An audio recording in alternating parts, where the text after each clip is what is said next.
আজ সকাল ৭টা ৪০ ডেমো স্পেশাল ট্রেনে সাব্রুম থানা অধীন রামজিপাড়াতে রেল ট্রাকে এক ব্যক্তি নিহত হয়। সাব্রুমের দমদম গ্রামের সত্যজিৎ দে, বয়স ৩৮, পিতা কামাখ্যা দে, আগরতলা থেকে সাব্রুমের demo special train number ৭৫৬৮২ Sabroom স্টেশনে ঢোকার আগে রামজিপাড়াতে রেল লাইনে এক ব্যক্তি শুয়েছিল বলে পুলিশ অফিসার আশিস দে জানায়। সত্যজিতের দেহ থেকে মাথা দুটুকরো হয়ে যায়। এদিকে সকাল ৮টা ১০-এ ট্রেন ১ ঘণ্টা লেট হয়েছে।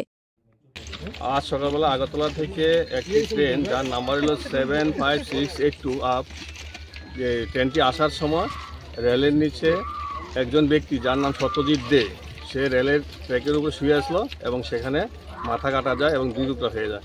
তখন আমরা থানাতে তারা খবর দেয়। খবর দেওয়ার পরে আমরা আসি, এসে তার সুরতাল রিপোর্ট তৈরি করে পোস্টমর্টম করার জন্য সাব্রুম মহকুমা হসপিটালে প্রেরণ করি।